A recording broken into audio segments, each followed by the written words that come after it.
வேல் முருகனுக்கு அரோகரா. என் அன்பு குழந்தையே, இனி உன்னுடைய வாழ்க்கையில் நீ குழம்ப வேண்டாம் தங்கமே. இதுதான் உன்னுடைய துணையின் இறுதியான முடிவு. அவருடைய இறுதியான முடிவை என்னிடம் கூறி விட்டா தங்கமே. நீ உன்னுடைய தவறுகளுக்கு எப்போது என்னிடம் மனம் வருந்தி மன்னிப்பு கேட்டாயோ அப்போதே அவைகளை நான் மன்னித்து விட்டேன். மீண்டும் அந்த தவறுகளை நினைத்து நீ வருந்த வேண்டாம் தங்கமே. நீ எடுக்கும் முடிவுகளில் எப்போதும் போல உறுதியாகவே இரு. எந்த ஒரு குழப்பமும் உனக்கு வேண்டாம். உனக்குள் நல்ல திறமைகள் உள்ளன.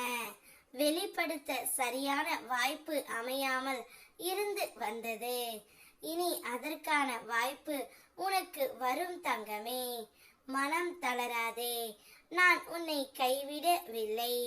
நீ தைரியமாக உன் முடிவுகளை செயல்படுத்தி நிம்மதியாக வாழ்க்கையை வாழ நான் துணையாக இருப்பேன். நீ நலமாக வாழ்வாய். நீ எப்பொழுதும் உன் துணையை நினைக்கும் பொழுது குழம்பிக் கொண்டு இருக்கின்றாய். மற்ற எந்த விஷயத்திலும் நான் தைரியமாக இருக்கின்றேன் முருகனப்பா. ஆனால் என்னுடைய துணையின் விஷயத்தில் மட்டும் நான் குழம்பிக் கொண்டே இருக்கின்றேன். இதற்கு என்னத்தான் தீர்வு? நான் என் துணையுடன் சேர்வேனா மாட்டேனா என்ற உன்னுடைய கேள்விகளுக்கு நான் பதில் கூறுகின்றேன் தங்கமே. இனி நீ குழம்பவே வேண்டாம். உன்னுடைய துணையின் இறுதி முடிவு அவரும் உன்னோடு வாழத்தான் ஆசைப்படுகின்றார். தான் செய்த அனைத்து தவறுகளையும் உணர்ந்து என்னிடம் வந்து மன்னிப்பு கேட்டார். நானும் அந்த மன்னிப்பை ஏற்றுக்கொண்டேன் தங்கமே. ஏனென்றால் தவறு செய்யாத மனிதர்கள் இவ்வுலகத்தில் இல்லை.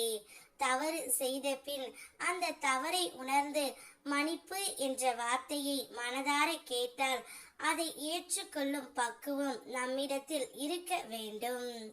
அதே போல்தான் உன்னுடைய துணை செய்த தவறை உணர்ந்து உன்னிடம் வந்து மன்னிப்பு கேட்டு இனி உன்னோடு மட்டும்தான் என்னுடைய வாழ்க்கை, இந்த வாழ்க்கையில் நீ மட்டும்தான் என்னுடைய உலகம் என்று கூறி உன்னை அழைத்து செல்லவும் போகின்றார். இதுவே அவரது இறுதி முடிவாக இருக்கின்றது தங்கமே. இந்த முடிவை கேட்டவுடன் எனக்கே ஆனந்தமாக இருந்தது.